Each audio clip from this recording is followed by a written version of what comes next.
কারি আসার শুনুন তেলাওয়াত যখন ছোট মোবাইলটা ব্যাগে দিন। সম্মানিত দর্শক, এলাকার নাম কি?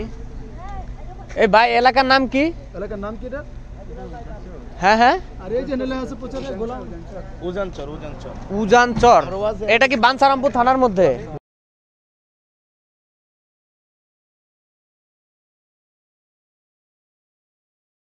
মায়রামপুর না? মায়রামপুরের প্রোগ্রামটা হয়েছে মায়রামপুর। আর এই এলাকার নাম কি? উজানচর, এর বাঞ্ছারামপুর থানা।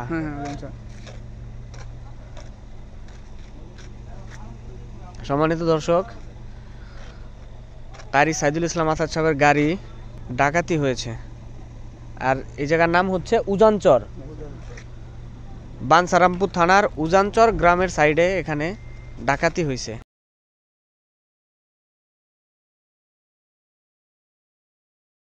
সম্মানিত হাজিরিন, আল্লাহর নবীর হাদিস আমার কথা না। মান তাশাব্বাহা বিকওমিন ফাহুয়া মিনহুম। এই দুনিয়াতে যার সাথে যার সম্পর্ক থাকবে, যার সাথে যার আন্ডারস্ট্যান্ডিং থাকবে, যার সাথে যার গভীর উঠা বসা থাকবে, কাল হাসরের ময়দানে তার সাথে তার হাসর নাসর হবে। তোমার সাথে সম্পর্ক যদি থাকে মমতাজের গানের সাথে, ফাইটটা যায়, চিল্লা যায়, লয়া যায়, খায়া যায়, মনে করো হাসরের ময়দানে ওই মমতাজ বিবির সাথে তোমার হাসর নাসর হবে। তুমি যদি মেসিকে রোনাল্ডোকে ভালোবাসো, হাসরের মাঠে ওই মেসি রোনাল্ডোর সাথে কিন্তু তোমার হাসর নাসর হবে, ঠিক কিনা বলেন?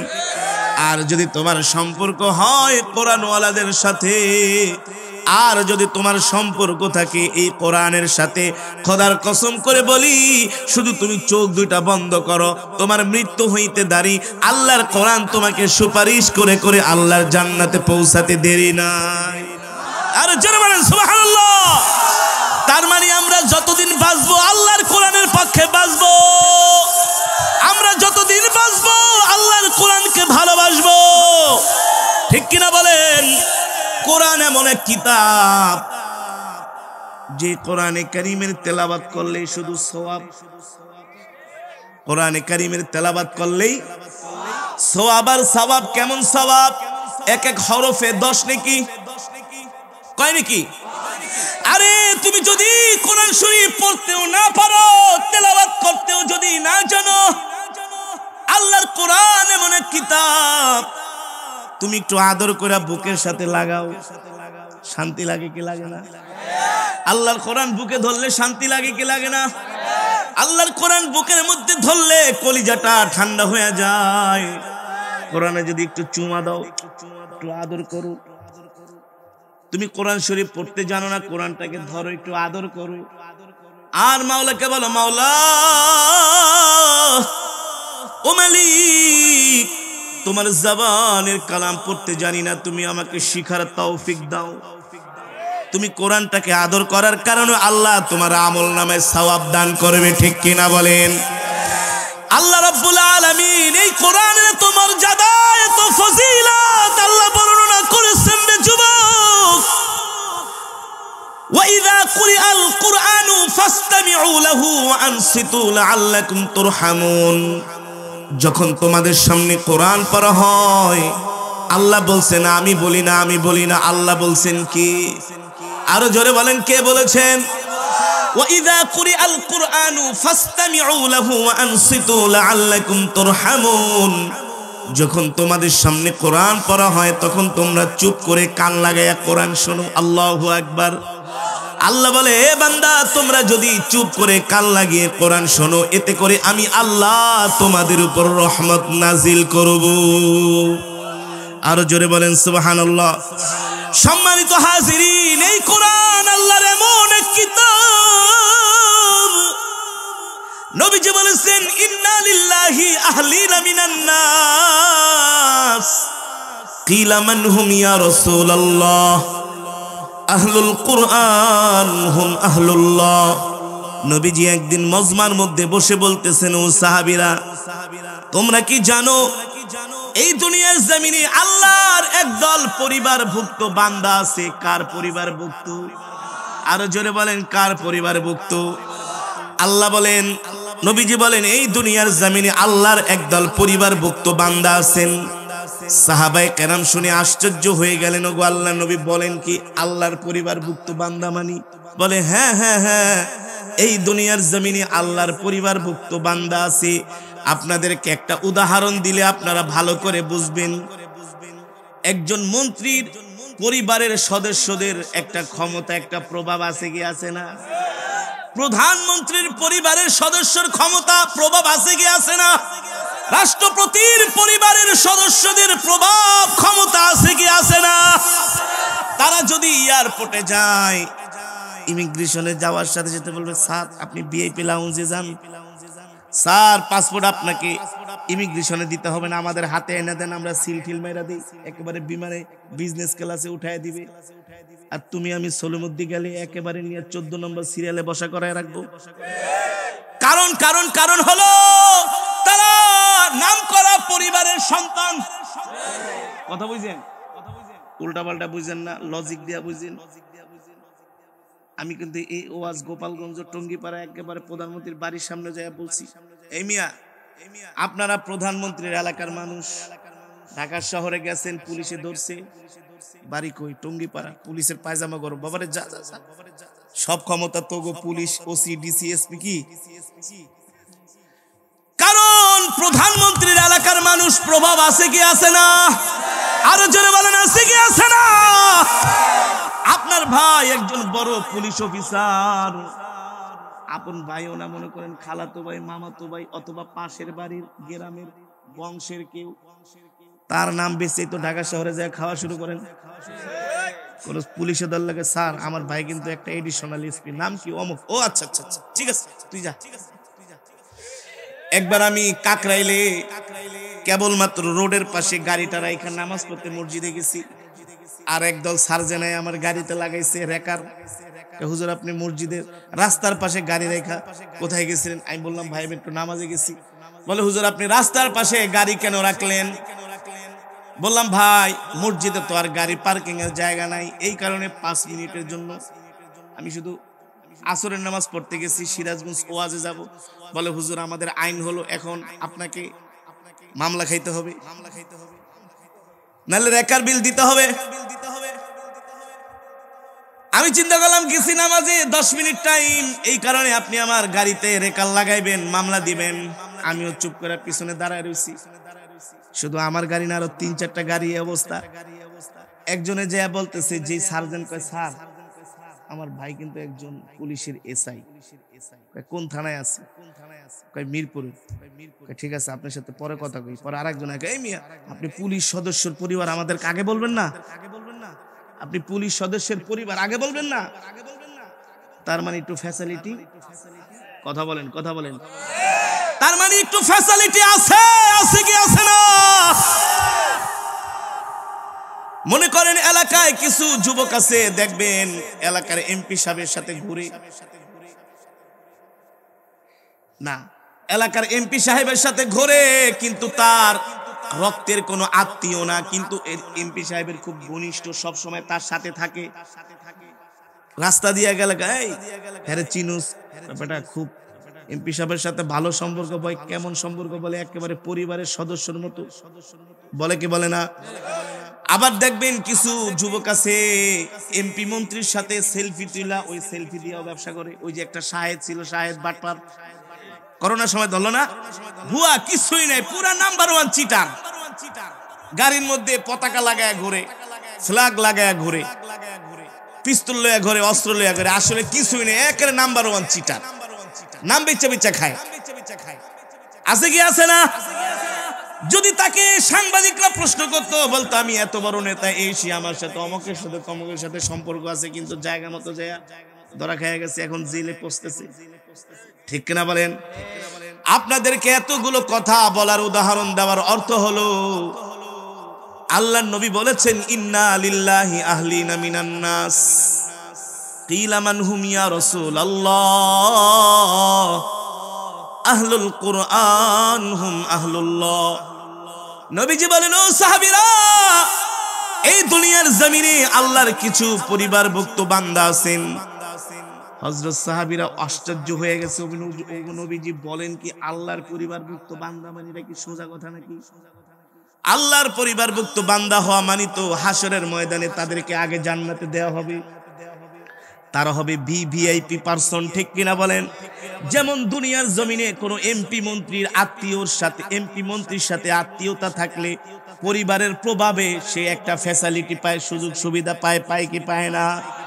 আল্লাহর সাথে যার সম্পর্ক, আল্লাহর পরিবারের সাথে যার সম্পর্ক, যে আল্লাহর পরিবার ভুক্ত, হাসরের ময়দানে তার পাওয়ার আছে কি আছে না?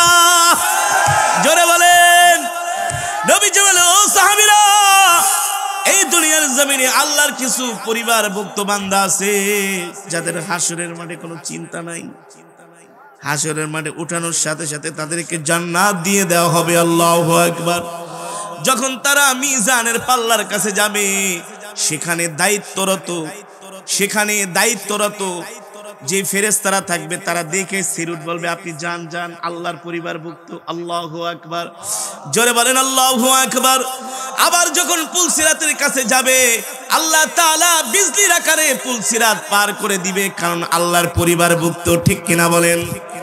বর্তমান আওয়ামী লীগ সরকারের একটা প্রোগ্রাম হয়েছিল 2012 সনে সরোয়ার্দী উদ্যানে, নৌকার উপরে। ওই প্রোগ্রামটার উদ্বোধনী তেলাওয়াত করার জন্য আমাকে দাওয়াত দেওয়া হয়েছিল। কাকে? আমাকে। প্রোগ্রাম শুরু হবে সকাল 9টায়। আমি গিয়েছিলাম নবাবগঞ্জ দোহার একটা প্রোগ্রামে। আমাকে বারবার টেলিফোন করা হচ্ছে, হুজুর আমাদের প্রোগ্রাম কিন্তু সকাল 10টায় শুরু হবে, আপনি 9টার মধ্যে আসবেন প্রোগ্রামে, কারণ মাননীয় প্রধানমন্ত্রী 15 মিনিট আগে প্রোগ্রামে আসবে। আসার সাথে সাথে 15 মিনিটের মধ্যে কিন্তু আপনার উদ্বোধনী তেলাওয়াত। তো ওই প্রোগ্রামে যেতে হলে আলাদা একটা পাস লাগে। কি লাগে? পাস ছাড়া আপনি ঢুকতে দিবেন। যে প্রোগ্রামটা হয়েছিল, জেলা আওয়ামী লীগের সভাপতি, ওখানে কোনো চেয়ার নাই, শুধু এমপি, মন্ত্রী আর বিদেশি রাষ্ট্রদূত। এত বড় প্রোগ্রাম, 3-4 স্তরের নিরাপত্তা, এত সোজা না। ওই প্রোগ্রামে কেউ পাস ছাড়া যেতে পারবে না। আলাদা একটা ওই প্রোগ্রামের কার্ড আছে, পাস আছে। তাও যারা ওই প্রোগ্রামের গেস্ট, যেমন আমি তেলাওয়াত করবো, আমাকে গোয়েন্দা এসবি থেকে পাস দেওয়া হয়েছে। আমার 14 গোষ্ঠী ইনভেস্টিগেশন করে, এত সোজা না। পাস দেওয়া হয়েছে, ভুলে আমি ওই পাস রেখা চলে গেছি ওয়াজে নবাবগঞ্জ। এখন ওই পাস নিতে আসলে তো আমি আর প্রোগ্রাম সকালে যায়া ধরতে পারবো না, কারণ আমি রাত্রে ওই এলাকায় ছিলাম, নবাবগঞ্জ। এখন কি করি? আমাকে যখন ফোন করা হলো, যিনি আমাকে ফোন করেছিলেন ওনার নাম হচ্ছে আমিনুল ইসলাম আমিন, উনি আওয়ামী লীগের নির্বাহী কমিটির সদস্য, চট্টগ্রাম সাতকানিয়া বাড়ি ওনার।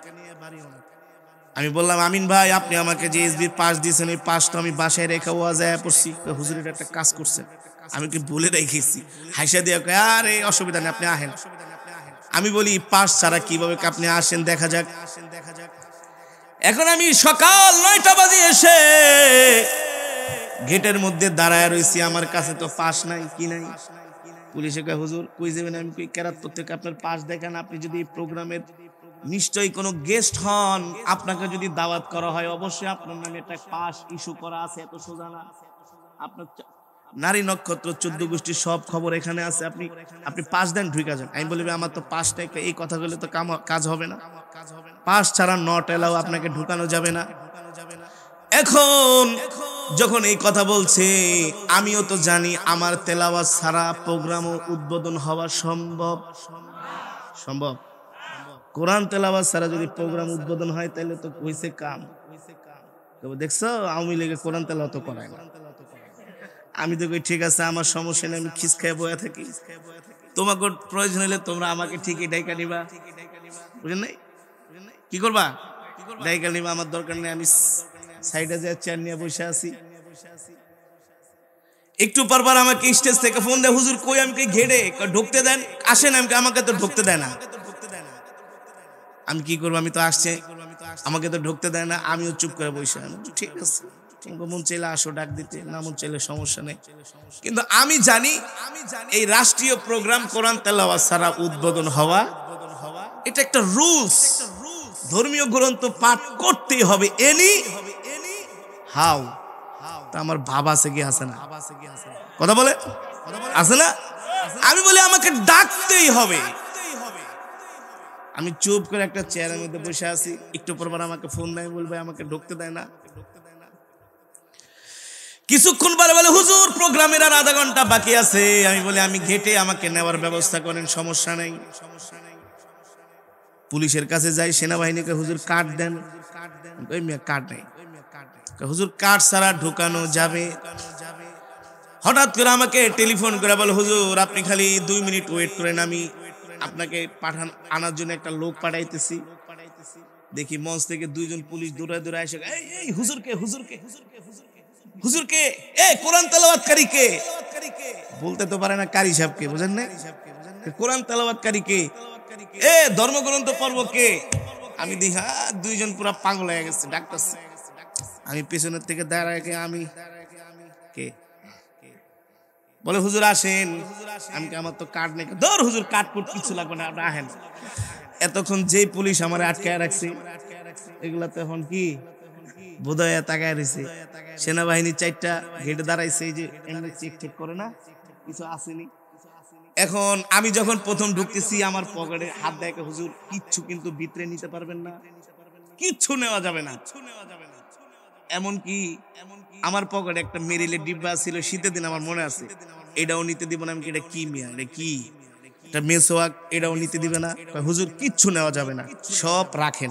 একটা এর ভিতরে রেখে পরে চেক করে আবার কিছু আছে টাছেনি। কি করে বলে হুজুর কিছুই নেওয়া যাবে না। এতক্ষণ দেখি আমার পাত্তাই দেয় না। এখন যখন আমাকে নেওয়ার জন্য 2 জন পুলিশ আইছে, এখন হুজুর তাড়াতাড়ি যান, কিচ্ছু আপনার থেকে রাখবো না। কি করবো না? সেনাবাহিনী যারা দায়িত্বে, গোয়েন্দারা, 3 স্তরের নিরাপত্তা, সবাই তাকায় আছে। আমি তো মনে করেন ভাবলো যাইতেছে। এতক্ষণ আমার আটকাইছে, বহায় রাখছে। আমার একটা ভাব দেখাই দেবো না? এই মিয়া লোক চিনেন না? হুজুর আপনি আসলে কিছু মনে করেন না, হুজুর এই কার্ডটা থাকলে আর কোনো সমস্যা হইতো না। ও যুবক, এই উদাহরণটা আমি কেন দিলাম? কারণ কি, ওই প্রোগ্রামের যারা অর্গানাইজার, যারা আয়োজক, ওই প্রোগ্রামের যারা মেইন বড় বড় নেতা, তাদের সাথে আমার সম্পর্ক। এই কারণে আমার কাঠ কিছুই লাগে নাই। কি লাগে নাই? কাঠ কিছুই লাগে নাই। কোনো গেটে আমাকে আটকান নাই, কোনো জায়গায় আমাকে চেকিংও করে নাই।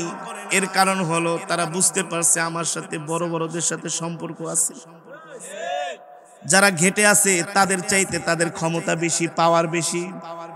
কথা বলেন ঠিক। আপনার সাথেও যদি এই কোরআনের সম্পর্ক থাকে, এই কোরআনের সাথে সম্পর্ক থাকা মানে আল্লাহর সাথে সম্পর্ক। বান্দা যখন কোরআন পড়ে সরাসরি আল্লাহর সাথে কথা বলে। আল্লাহু আকবার। কোনদিন শুনছেন নাকি কোন প্রেসিডেন্টের বক্তৃতা, কোন কবিতা, কোন কাব্য, কোন রচনা, কোন পৃথিবীর ইতিহাস পড়লে এক এক হরফে এক নেকি পাওয়া যায়? শুনছেন নাকি? কোন প্রেসিডেন্টের বক্তব্য শুনলে কোন নেকি পাওয়া যায় নাকি? শুনছেন? জীবনেও শোনেন নাই। কিন্তু এই কোরআন এমন এক কিতাব, এই কোরআন তেলাওয়াত করলে এক এক হরফে, আল্লাহু আকবার কয় নাকি, এক এক হরফে 10 নেকি। অর্থ বুঝেন বা জোরে বলেন, অর্থ বুঝেন বা না বুঝেন, যদি বুঝেন তো নুরুন আলা নূর, না বুঝলেও সমস্যা নাই। কিন্তু কোরআন পড়লেই সওয়াব, ঠিক কিনা বলেন? এই বাংলার জমিনে একদল কিছু কথিত মাওলানা আছে, ওরা কথায় কথায় বলে কোরআন না বুঝা পড়লে কোনো সওয়াব নাই, কোরআনের অর্থ না বুঝা পড়লে কোনো সওয়াব নাই। কোরআনের অর্থ না বুঝা পড়া, বলে কোরআনের অর্থ না বুঝা পড়া, না পড়ার চাইতে উত্তম, এই কথাও বলে অনেক কথিত মাওলানারা আছে। অথচ আল্লাহর কোরআন এমন এক কিতাব, বান্দা যখন আল্লাহর কোরআন পড়ে তখন সরাসরি আল্লাহর সাথে কথা বলে। আল্লাহু আকবার, জোরে বলেন আল্লাহু আকবার। ওয়া ইযা তুলিয়াত আলাইহিম আয়াতুহু যাদাতুহুম ঈমানা, কোরআনে মাজিদের তেলাওয়াত শুনলে ঈমান বৃদ্ধি পায়। আল্লাহু আকবার। আল্লাহর নবী সরকারে দো আলম, ইমামুল আম্বিয়া, সাইয়্যিদুল মুরসালিন, খাতামুন নবীন, সাহাবী আবু মুসা আশআরী কোরআনের কারি ছিলেন। কি ছিলেন? কোরআনের কারি। সব সাহাবীরা সুললিত কণ্ঠে কোরআন পড়তে পারতেন না, কারণ সবার কণ্ঠ তো আর এক, সবার কণ্ঠ এক না। সাহাবী আবু মুসা আশআরীর কণ্ঠ সুন্দর। এই সাহাবী একদিন মসজিদে নববীতে কোরআনের তেলাওয়াত করতেছে, পাশ দিয়ে নবীজি হেঁটে যাচ্ছেন। যেমন আপনারা আমাকে এলাকায় দাওয়াত দিয়েছেন। কেন দাওয়াত দিয়েছেন? একজন কোরআনের কারি সাহেবকে দাওয়াত দিবেন, আপনারা কোরআন তেলাওয়াত শুনবেন, এই কারণে। ঠিক না বলেন? কোরআন শোনার জন্য দাওয়াত দিয়েছেন। কেন দাওয়াত দিয়েছেন? আমার আগে যিনি বয়ান করেছেন, তার আগে যিনি বয়ান করেছেন, তারা কিন্তু কোরআনের তেলাওয়াত করতে পারে না। মানে এক্সট্রা আপনারা তেলাওয়াত শোনার জন্য আমাকে কি করেছেন? দাওয়াত দিয়েছেন। এবার আল্লাহর নবীর হাদিস, নবীজি মসজিদে নববীর পাশ দিয়ে হেঁটে যাচ্ছেন, সাহাবী আবু মুসা আশআরী কোরআন পড়তেছে। আল্লাহু আকবার। সাহাবী আবু মুসা আশআরীর কণ্ঠ এত সুন্দর, এত সুন্দর, এত সুন্দর, হৃদয়গ্রাহী কণ্ঠ, হৃদয়ে আকর্ষণ করার মতো কণ্ঠ। আল্লাহু আকবার। এই পৃথিবীর জমিনে আল্লাহ কিছু মানুষকে এমন কণ্ঠ দান করছে, যেই কণ্ঠের আওয়াজ শুনলে মনে হয় সম্পদ লেখা দিয়া দিই।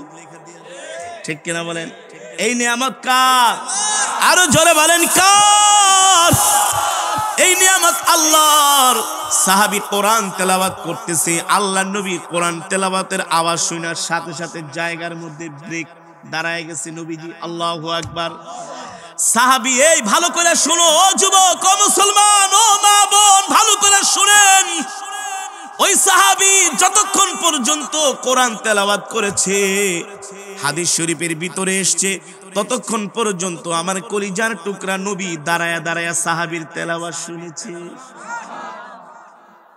যতক্ষণ তেলাওয়াত করেছে ততক্ষণ দাঁড়িয়ে দাঁড়িয়ে তেলাওয়াত শুনেছে। আল্লাহর নবী যার উপরে কোরআন নাজিল হয়েছে, যার উপরে কোরআন নাজিল হয়েছে, সাহাবীর যখন তেলাওয়াত শেষ হয়ে গেল, নবীজি ডাকলেন, এ যাও যাও, আবু মুসা আশআরীকে ডেকে নিয়ে আসো।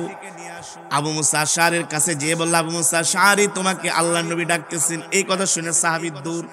নবীজি বললেন, তালহিনা তালহিনা ইজলিক বিজানিব, তুমি আমার পাশে বসো। এবার নবীজি বলল, সাহাবীরে, এতক্ষণ পর্যন্ত তুমি কি কোরআন তেলাওয়াত করতেছিলা? সাহাবী আবু মুসা আশআরী বলেন, ওগো আল্লাহর নবী, এতক্ষণ পর্যন্ত আমি কোরআন তেলাওয়াত করতেছিলাম।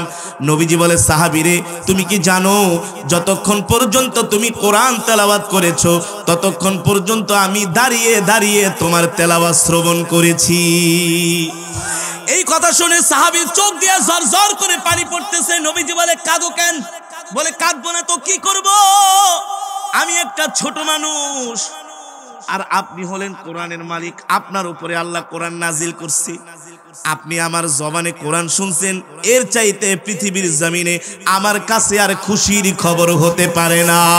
আল্লাহু আকবার। ওই সাহাবী বলে, গো আল্লাহর নবী, আপনি আমার চোখে যেই পানি দেখতেছেন, এই পানি কোনো কষ্টের পানি না, দুঃখের পানি না, এই পানি হলো আনন্দের পানি। তার কারণ হলো আমার জবানে রহমাতুল লিল আলামিন কোরআনের তেলাওয়াত শ্রবণ করেছি। আল্লাহু আকবার। ঠিক আল্লাহর নবীর ইন্তেকালের পরে আমিরুল মুমিনিন, খলিফাতুল মুসলিমিন হযরত ওমর ফারুক রাদিয়াল্লাহু তাআলা আনহুর মন খারাপ। কি খারাপ? মুসলমানদের খলিফা, অর্ধ জাহানের বাদশা। আমরা তো আমাদের মন খারাপ থাকলে আমরা গান শুনি। কি শুনি? একটু গানটা চালাই, একটু শুনি, দুইটা সিগারেট দিয়ে একটু টানি, দেখি মনটা ভালো হয়নি। সিগারেট খায়া বলে মন ভালো হয়। শুনছেন জীবনে? গান শুনে সিগারেট খায়া জীবনে মন ভালো হয় না, আরো খারাপ হয়। ঠিক কিনা বলেন? কয়লা ধুইলে কোনোদিন ময়লা যায় না। কয়লা ধুইলে ময়লা যায়? কোনোদিন যায় না। আমিরুল মুমিনিন খলিফাতুল মুসলিমিন বলে, সাহাবী যাও যাও কোরআনের কারি আবু মুসা আশআরীকে একটু ডাক দিয়ে নিয়ে আসো, আমার মন খারাপ, আমি কোরআন তেলাওয়াত শুনবো। সুবহানাল্লাহ বলেন। অর্ধ জাহানের বাদশাহ খলিফা হযরত ওমর কোরআন তেলাওয়াত শোনার জন্য সাহাবীকে ডাকতেছেন আর বলে, এই শোনো, যা কিন্তু বলবো না আমিরুল মুমিনিন ওমর ডাকতেছে, বলবা ওমর খলিফা বলবা না, বলবা ভাই ওমর ডাকতেছে আপনাকে তার দরবারে, কারণ সে একজন কোরআনের কারি, কোরআনের হাফেজ, তার মর্যাদা আছে। আল্লাহু আকবার। কেমন মর্যাদা, কেমন মর্যাদা! একজন কোরআনে হাফেজ হাসরের ময়দানে 10 জনকে সুপারিশ করে জান্নাতে নিয়ে যাবে। কয়জন? কয়জন? 10 জনকে সুপারিশ করে। একজন হাফেজে কোরআনের মাথার মধ্যে আল্লাহ নূরের তাজ পরায় দিবে। আল্লাহু আকবার। এত সম্মান, এত মর্যাদা। আল্লাহ বলবে, হাফেজে কোরআন ইকরা ওয়ারাতিল কামা কুনতা তুরাতিলু ফিদ দুনিয়া ফাইন্না মানজিলা। তুমি দুনিয়াতে যেমন করে কোরআন পড়তা এমন করে এখন কোরআন পড়ো, এক এক আয়াত পড়বে আর এক এক তালায় উঠবে। আল্লাহু আকবার।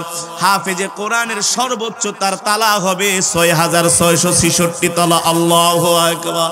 জোরে বলেন আল্লাহু আকবার। এবার হযরত ওমর আবু মুসা আশআরীকে ডেকে বলেন, আবু মুসা আশআরী তুমি একটু কোরআন তেলাওয়াত করে আমাকে শোনাও। আবু মুসা আশআরী কোরআন পড়তেছে।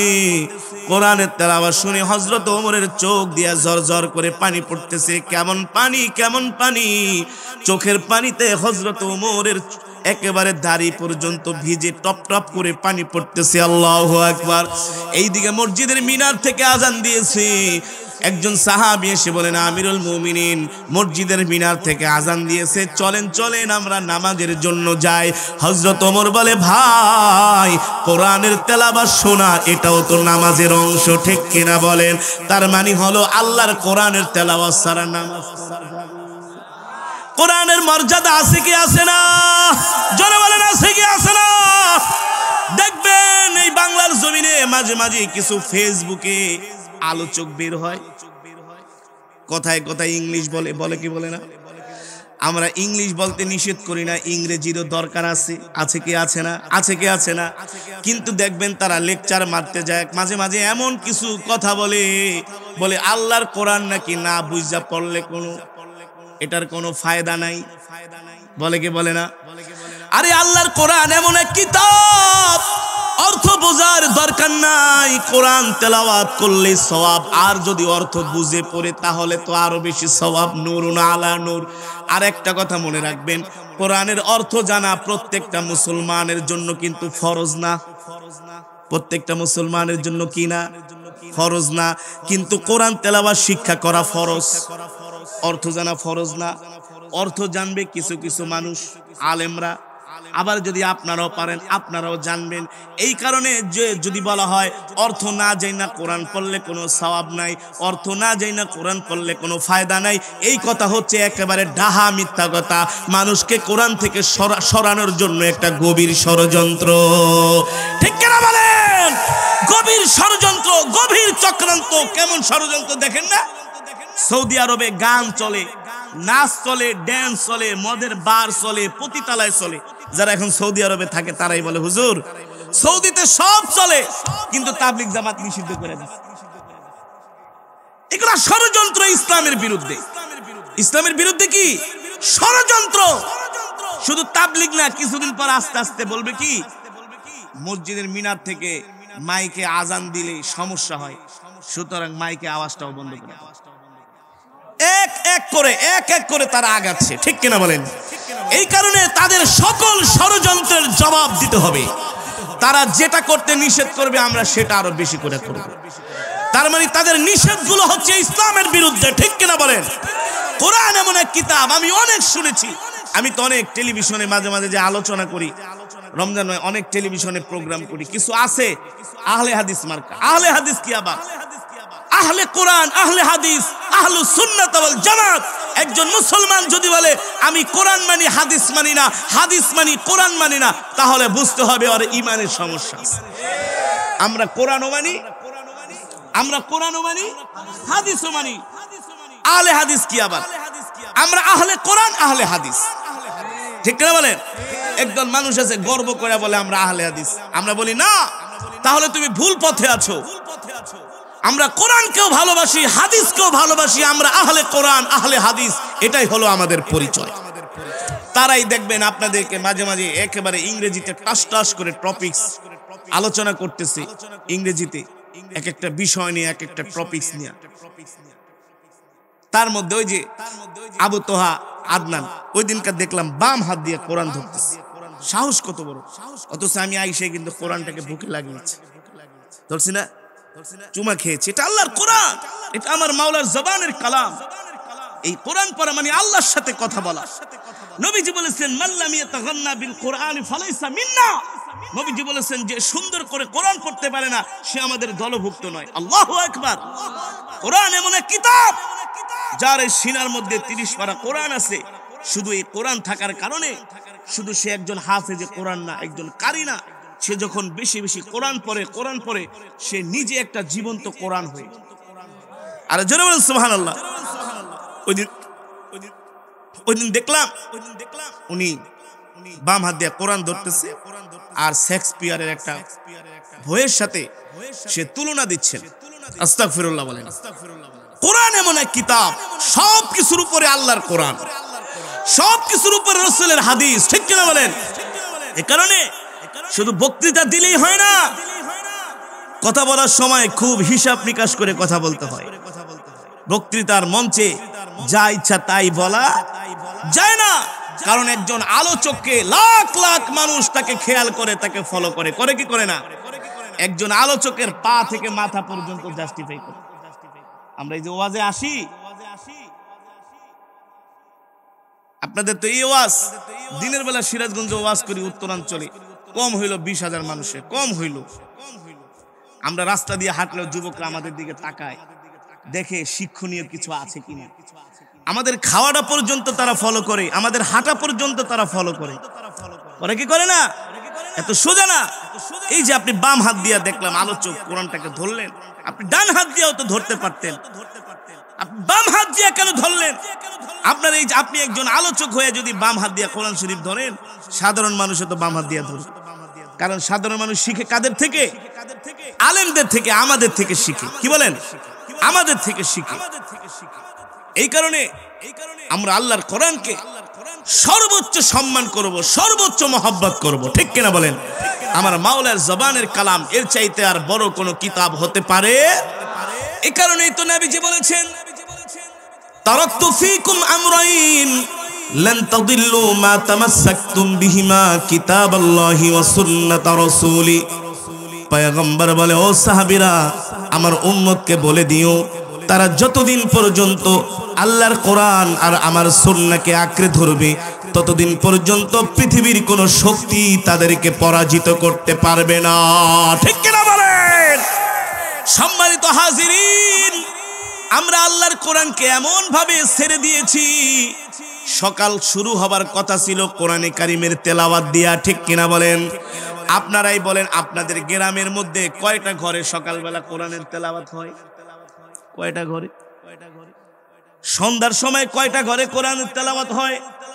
আরে সন্ধ্যার সময় কোরআনের তেলাওয়াত না হইলে কি হয়েছে? স্টার জলসা জি বাংলা কিন্তু ঠিকই চলে, চলে কি চলে না? সকালবেলায় দেখবেন মন্টু মিয়ার দোকানে, চায়ের দোকানে সকালবেলা সিনেমা একটা ছাইরা দিছে, হ্যাঁ, দোকানে ঢুকে আগরবাতি লাগায়া একটু জল, গোলাপ জল ছিটায়া পানিপুরি মাইরা প্রথমে একটা সিনেমা, হ্যাঁ, আর আকর্ষণ সিনেমার তালে তালে চা খায় গে, মন্টু একটা চা দে, এক কাপ শেষ হয়েছে, না সিনেমা তো আরো বাকি আছে, দে আর একটাও শেষ করে না, এটা না শেষ করে বাড়িতে যাও, দে আর একটা। অথচ আমাদের হবার কথা ছিল মুসলমানের সকাল শুরু হবে আল্লাহর কোরআন দিয়ে, ঠিক কিনা বলেন? কি দিয়া? আল্লাহর কোরআন দিয়া। আজকের মাহফিল থেকে আমরা শপথ নিব, সিদ্ধান্ত গ্রহণ করব, সামনে রমজান মাস আসতেছে, কোরআনের মাস। এই মাস আসার আগেই আমরা সকলেই কোরআন শিখব। রাজি আছেন তো ইনশাআল্লাহ? রাজি আছেন তো ইনশাআল্লাহ? নিজেও কোরআন শিখবো, সন্তানদেরকে কোরআন শিখাবো, মা বোনদেরকে কোরআন শিখার জন্য আমরা তাকিদ দিব। ও মুসলমান, ভালো করে বলা যায়, শুনে রাখেন, তলাবুল ইলমি ফরিদাতুন আলা কুল্লি মুসলিম। দ্বীনের ইলম, কোরআনের ইলম শিক্ষা করা প্রত্যেকটা মুসলমানের উপর ফরজ। কি হাসরের মাঠে আল্লাহ জিজ্ঞাসা, 60 বছর জিন্দেগি দিছিলাম, দুনিয়ার সব মাতবরি করছস, গ্রাম গ্রামে হাঁটছস আর মাতবরি করছস, হ্যাঁ, কিন্তু কোরআন শরীফ শিখস নাই। কি করস নাই? আল্লাহ বলবে ধর ওরে, জাহান্নামের ভিতরে ফালা। দুনিয়ার সব সময় যৌবনটা তুমি দুনিয়ার পিছনে ব্যয় করেছো, আল্লাহর কোরআন শিখো নাই, আল্লাহ কিন্তু ছাড়বে। আর যেই ঘরের মধ্যে কোরআন নাই ওই ঘরের মধ্যে বরকত নাই। কি নাই? এই কারণেই তো মাসে চাকরি করে বেতন পায় 1 লাখ টাকা, মাসের 20 তারিখ গেলে বাজারের টাকার লেগে মারামারি শুরু হয় কি হয় না? আর যেই ঘরের মধ্যে কোরআনের তেলাওয়াত হয় 10,000 টাকা বেতন পায়া 8-10 জন আরামসে চলতেছে। বরকত দেয় কে? কিসের কারণে? এই কোরআনের কারণে। কিসের কারণে? আপনাদের মসজিদের ইমাম সাহেবের বেতন আর কত? বেশি হইলে 8,000, 8,000ও না, 8,000ও না, 8,000ও না, 5,000। ইমাম সাহেব যে সভাপতির বাইতে যায় যে চাউলের বস্তা নিয়ে আনেন, এটাই তো বেশি। 5,000 টাকা বেতনে কি হয়? এক বস্তা চাউলে তো 3,000 টাকা, 2,500 টাকা। কথা বলেন, 3,000, 2,500, আমি কমই ধরছি। 3,000 যদি এক বস্তা চাউলের দাম হয়, আর 2,000 টাকা দিয়ে কি বাজার হয়? কিন্তু বরকত দেয় কে? বরকতের মালিক কে? যে দেখেন ইমাম সাহেব ভালোই চলতেছে, ইমাম সাহেবের যে সভাপতি খুব খারাপ অবস্থায় আছে। সুতরাং যেই ঘরের মধ্যে সকালবেলা সূরা ইয়াসিনের আমল হবে, কি হবে? মাগরিবের পরে এই কথাগুলো শুনে যান। নিজের টাকা পয়সা দিয়ে জীবনে উন্নতি করতে পারবেন না আল্লাহ যদি বরকত না দেয়। যেই ঘরে সকালবেলা সূরা ইয়াসিনের আমল হবে, যেই ঘরে মাগরিবের পরে সূরা ওয়াকিয়ার আমল হবে, ওই ঘরের মধ্যে কোনোদিন অভাব দেখা দিবে। অল্প ইনকামে, অল্প রুজিতে আল্লাহ বরকত দিবে। কি করবে? আপনি কামান মাসে 1 লাখ, ওর জ্বর, ওর ঠান্ডা, ওর গ্যাস্ট্রিক, ওর ক্যান্সার, ওর হার্ট অ্যাটাক, কয় টাকার ওষুধ কিনবেন? 5 জনের লেগা প্রতি মাসে যায় ফার্মেসিতে ওষুধ কিনতে দেখা যায় 20-30 হাজার জায়গা। তারপরে বাজার, এই সমস্যা ওই সমস্যা। মানে যাদের সাথে আল্লাহর কোরআনের সম্পর্ক নাই, একটার পর একটা বিপদ খালি লেগেই থাকে। পরে এসে হুজুর একটু দোয়া করেন, বিপদ লেগেই আছে। আর একজন মসজিদের ইমাম বেতন পায় 5,000, কয় হাজার, আরামসে সব চলতেছে। চলছে কি চলছে না? বরকত দেয় কে? জোরে বলেন কে? আল্লাহ বরকত দেয়। এ কারণে আমরা সকালবেলা আমাদের ঘরে বসে বসে আমরা সবাই কোরআন তেলাওয়াত করি। রাজি আছেন তো ইনশাআল্লাহ? আর যাদের ছেলে সন্তান আছে তাদেরকে মাদ্রাসায় ভর্তি করায় হাফেজ আলেম বানাবেন তো ইনশাআল্লাহ। যাদের কন্যা সন্তান আছে মহিলা মাদ্রাসায় ভর্তি করায় আলেমা বানাবেন। কি বানাবেন? এই দুনিয়া কয় দিনের? আজকে মরে গেলে কালকে 2 দিন। এই কারণে সন্তানকে যদি আলেম বানায় যেতে পারি, তার ঔরস থেকে কিয়ামত পর্যন্ত আলেম হইতেই থাকবে। এই সওয়াব আপনার কবরে যাবে, ঠিক কিনা বলেন? এই কারণে আজকের মাহফিল থেকে আমরা শপথ গ্রহণ করব, আজকে থেকে আমরা কেউ কোরআন তেলাওয়াত ছাড়ব না, আমরা আমাদের সন্তানদেরকে আলেম বানাবো। কে কে রাজি আছেন? হাত উঠান। নারায়ে তাকবীর। হাত সোজা করেন, হাত সোজা করেন, হাত সোজা করেন। বলেন আল্লাহ। আরো জোরে বলেন আল্লাহ। আপনি আমাদেরকে কোরআনের খাদিম হিসাবে কবুল করেন। বলি আমিন। আরো জোরে সরে বলি আমিন। হাত নামান। ভাই সাবধান করে গেলাম, কোরআন শিখতেই হবে। কোরআন শিক্ষা ছাড়া কোনো উপায়? প্রয়োজনে মসজিদে মসজিদে বয়স্ক কোরআন শিক্ষা চালু করবেন। কি বয়স্ক কোরআন শিক্ষা? এই দাদারা, চাচারা, নানারা মাতবরি বহুত করছে, বহুত গরুর গোশত খাইছেন, বহুত ডিম খাইছেন, বহুত মাতবরি করছেন। সাবধান, কোরআন না শিক্ষা কবরে গেলে কিন্তু আল্লাহ ছাড়বে। আল্লাহ কিন্তু কড়াই গন্ডায় হিসাব নিয়ে দেখাই দিবে। পরে বলবেন যে আল্লাহ, আমগো এলাকায় একজন হুজুর আসছিল, সে তো আমাদেরকে কোরআন শিখার জন্য কিছু বলে নাই। যদি বলতো অন্তত আমরা কোরআনটা বুড়াকালে হলো শিখতাম, বৃদ্ধ বয়সে হলো শিখতাম। আল্লাহ আগে যে ওই কোরআনের কারি ওনাকে ধরেন। এই কারণে আমি বইলা গেলাম, কোরআন শিক্ষা করা প্রত্যেকটা মুসলমানের জন্য কি? কোরআন শিখবেন, 5 ওয়াক্ত নামাজ জামাতের সাথে আদায় করবেন। আল্লাহ আমাদের সকলকে তৌফিক দান করুন, আল্লাহ আমাদের কবুল করুন বলি আমিন। এই মজমা, এই মাহফিলকে আল্লাহ কিয়ামত পর্যন্ত কবুল করুক বলি আমিন। আরো জোরে সোরে বলি আমিন। এই মাহফিলে আগামী বছর আপনারা সহযোগিতা করবেন। যে যুবকরা এই মাহফিলের আয়োজন করেছে, এক ঝাঁক তরুণ নওজওয়ান, এই যুবকদেরকে আপনারা সর্বোচ্চ সহযোগিতা করবেন আগামী বছরের মাহফিলে। করবেন তো ইনশাআল্লাহ? করবেন তো ইনশাআল্লাহ? তারপরে আপনারা আগামী বছরের মাহফিলে 1 জন 10 জনকে দাওয়াত দিয়া নিয়ে আসবেন সওয়াবের কাজে। কিসের কাজে? এই নেকির কাজে। আমরা এক ভাই আরেক ভাইকে দাওয়াত দিয়া দরকারে চা খাওয়াই নিয়ে আসবো, দিনের কাজে। শুধু এই মাহফিলে না, আশেপাশে যত মাহফিল হবে একজন আরেকজনকে আগে থেকে দাওয়াত দিবেন। এই দোস্ত, তোমার আমি যা খাইতে চাও খাওয়ামো, চলো ওয়াজ শুনতে যাই। সব হবে না আপনার? হবে কি হবে না? এইভাবে করে আমাদের দায়িত্ব পালন করতে হবে।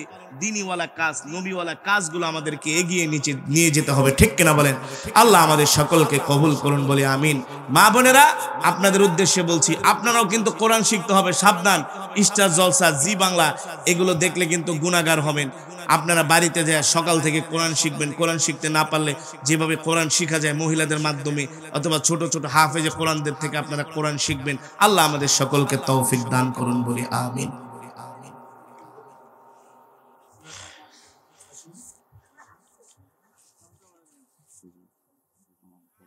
সম্মানিত হাজিরিন, এই মজমা কোরআনের মজমা। এই মজমার চাইতে আসমানের নিচে জমিনের উপরে আর কোন মজমা হতে পারে? জোরে বলেন, পারে? আমি আপনাদেরকে গাঁজা খাওয়া, সিগারেট খাওয়া, ফেন্সিডিল খাওয়ার জন্য বসতে বলি নাই। আমি বসতে বলেছি কোরআনের বয়ান শোনার জন্য। বাহির থেকে ইবলিস শয়তান প্ররোচনা দিবে। কি করবে? প্ররোচনা দিবে। শয়তান বলবে, দোস্ত প্যান্ডেলের বাইরে আসো, আমি তোমার জন্য ওয়েট করছি। আরে হুজুর যে কেরাত পড়ছে আরো ওয়াজ শোনার দরকার নাই। শয়তান কি বলবে? বলবে যে কেরাত পড়ছে আর দরকার নাই, অনেক সওয়াব কামাইছো। বুঝো নাই যে হুজুর বললো এক এক হরফে 10 নাকি? তাহলে কত সওয়াব পেয়েছো, এত সওয়াব দিয়ে তুমি কি করবা? শয়তান বলবে কি বলবে না? বলবে দোস্ত আসো, এখনো 3টা চানবিড়ি বাকি আছে, এখনো সিগারেট 2টা বাকি আছে। শয়তানে প্ররোচনা দিবে কি দিবে না? জোরে বলেন। প্যান্ডেলের বাইরে যা কি আর করবেন? রাস্তা দিয়ে ঘুরবেন, দোকানে যা চা খাবেন, টেলিভিশন দেখবেন, ফেসবুক চালাইবেন, বড় জোর সিগারেট পান করবেন, আর এর চাইতে আর বেশি কিছু না। কিন্তু আমি আপনাদেরকে তো জান্নাতের বাগানে এই কারণে বসতে বলেছি, এখানে যতক্ষণ বসবেন শুধু সওয়াব হবে, সওয়াব সওয়াব সওয়াব। এই উসিলায় আল্লাহ মাফ করে দিতে পারে। আমি ডাকি কোরআন শোনার জন্য, আর শয়তান ডাকে সিগারেট খাওয়ার জন্য। কারটাকে সারা দিবেন? আবার শয়তান এখন শরীরটাকে দুর্বল করে ফেলাইবে। আরে যে ঘুমা, আর ওয়াজ শোনার দরকার নাই। কিন্তু নির্বাচন আইলে তো ঠিক সারা রাত না ঘুমায় নিছি, দোকানে বৈশা বাংলা সিনেমা আগ করে তাকায় থাকে 3 ঘন্টা, তখন আর কষ্ট লাগে না। ক্রিকেট খেলা দেখে, আইপিএল বিপিএল, এই বেটা যুবক আইপিএল বিপিএল খেলা দেখে তোর লাভ কি? কি লাভ তোর? আমাকে বুঝা, কি পাইছো এই পর্যন্ত খেলা দেখা? সাকিব আল হাসান 6 মারছে, 1-1-6 1 লাখ করে পাইছে। এখন সে তার বউ নিয়ে আমেরিকায় থাকে। তুমি আমি লাল মিয়া, সেই লাল মিয়া রয়ে গেলাম। তুমি আমি সেই মায়ারামপুরের ওই জঙ্গলে রয়ে গেলাম। তার লাভ হইলো কি? সাকিব তার বউরে নিয়ে হেলিকপ্টার দিয়ে ঘোরে, আর তুমি আমি অটো পাই না। কি বলেন? সাকিব 6 মারে আর লাভ দিয়ে একেবারে এমন লাভ মারে, প্যান্টের চেন মেন বেল্ট সব ছিঁড়া যায়। যায় কি যায় না? সাকিবে তোর কি লাগে বেটা? বুঝুস না? দেখা যায় আর্জেন্টিনা ব্রাজিল খেলা আসলে আর্জেন্টিনার পতাকা লাগাইতে যায়, কারেন্টে শর্ট খেয়ে মরে যায়। গায়ে মেসির গেঞ্জি। কার গেঞ্জি? মেসি। কি লাগে? মেসির ইতিহাস জানোস? মেসি সে একজন ইহুদি। সে একজন কি? সে যেই দেশে তার জন্ম, সেই দেশে দিনের আলোতে জিনা করা বৈধ। বৈধ। ওদের দিনই শুরু হয় মদ দিয়া, রাত্রে ঘুমাইতে যায় মদ খায়া। ওরা বিয়ে ছাড়া সংসার করে, লিভ টুগেদার। কি করে? Live together. আর তুমি সেই মেসি রোনাল্ডোর লেগে জীবন দিয়া দাও। বেটা বলদ কোথাকার। হ্যাঁ, কিছু যুবক আছে উঠে গেছে 2-4 জন, যে কি করবা লাল মিয়া তুমি একেবারে এমন কি আমলটা করছো? হ্যাঁ, জান্নাত কোরআনের বাগান, জান্নাতের বাগানে যতক্ষণ বসবেন হতে পারে আজকের এই মাহফিল আমাদের নাজাতের উসিলা। পারে কি পারে না ভাই? আল্লাহ তাআলা বলবে, এ ফেরেশতা তাকায় দেখ, ইবলিস শয়তান মঞ্চের বাইরে থেকে বলতেছে তাড়াতাড়ি আয়, তাড়াতাড়ি আয়। আমার বান্দা ইবলিস শয়তানের কথা শুনে নাই, আমার মহব্বতে কোরআনের মজমায় বসেছিল, আমি আল্লাহ পছন্দ করেছি, এই জন্য আমি আমার বান্দাকে মাফ করে দিলাম। সম্মানিত হাজিরিন, এই কারণে এই ওয়াজ মাহফিল, কোরআন হাদিসের মাহফিল, এগুলো হচ্ছে আমাদের জন্য নেয়ামত। এই সব জায়গায় আসলে ইমানি শক্তি বৃদ্ধি পায়। কি বৃদ্ধি পায়? ইমানি শক্তি বৃদ্ধি পায়। ঠিক কিনা বলেন? এই বাংলাদেশে যদি ওয়াজ মাহফিল না থাকতো, প্রত্যেকটা থানায় থানায় ধর্ষণের জোয়ার বয়ে যেত। বইতো কি বইতো না? শুধু ওয়াজ মাহফিলের কারণে দেশের যুব সমাজ ঠিক আছে, নাহলে এই যুব সমাজকে কখনো বাইন্দাও রাখা যাইত না। যাইতো? আগে এই ব্রাহ্মণবাড়িয়া যাত্রা হইতো কি হইতো না? হইতো না? একজনে কইছে প্রচুর। যাত্রা শুরু হইতো কয়টায়? সন্ধ্যার পরে। কয়টায়? আমি গত 4 বছর আগে এই মুরাদনগর যাত্রাপুর একটা জায়গা আছে না জানি কি, যাত্রাপুর মুরাদনগর, কোথায়? রাত 4টা বাজে আমি ওয়াজ করে যাইতেছি, দেখি 4-5 জন যুবক এই শীতের ভিতরে 4-5টা সিগারেট খেতে খেতে যাইতেছে। আমি ডাক দিয়েছি, এদিকে আসো, আমি ঢাকায় যাব, রাস্তা চিনি না, কুয়াশার মধ্যে। পরে জিজ্ঞেস করলাম, কোথায় গেছিলা? বলতে চান, একটা আরেকটারে খোঁচায়। আমি কোথায় গেছো সত্যি করে কও। আমি জানি না। কোথায় গেছিলি? হুজুর যাত্রা দেখতে। বাজে কয়টা? 4টা। আমি বললাম কয়টা আসছিলা? আসছি সেই রাত 12টায়। কামই করছস? তো এখন কই যাবি? বাড়িতে। এই শীতের ভিতরে কয় মাইল হাঁটবি? বেশি না, মাত্র 3-4 মাইল। তো এত রাত্রে গাড়ি ঠাড়ি নেই, হাইটে যাম। কি জিহাদ করতে আইছি, কি মানে কাজ, রাত 4টা বাজে হাইটা যাইতেছে, কি কাম একবারে কইরা ফেলাইছে। সবগুলার মুখের দিকে তাকায় দেয় বিড়ির গন্ধ। যাত্রা দেখে ওই যে মহিলারা নাচে, আর কি করবো, খালি বিড়ি খায়। আপনারা 1 ঘন্টা ওয়াজে বসতে চান না, 2 ঘন্টা চুলকানি শুরু হয়ে যায়, আর যাত্রায় যায় সারা রাত যাত্রা দেখে। যাত্রা ভালো মানুষ দেখে না, যাত্রা দেখে ফাত্রারা, ফাত্রা। ঠিক কিনা বলেন? যাত্রা 1 ঘন্টায় যাত্রায় থাকলে 1-2 প্যাকেট বিড়ি শেষ, আর ভোর 5টা বাজে এসে ঘুমায়, ব্যাট খাইতে ওঠে এই দুপুরবেলা। আর এই কোরআনের মজমায় আসছেন, এখানে কোনো আজে বাজে জিনিস আছে? শুধু কোরআনের তেলাওয়াত শুনছেন, এক এক হরফে কয় নাকি 10 নাকি। ও যুবক,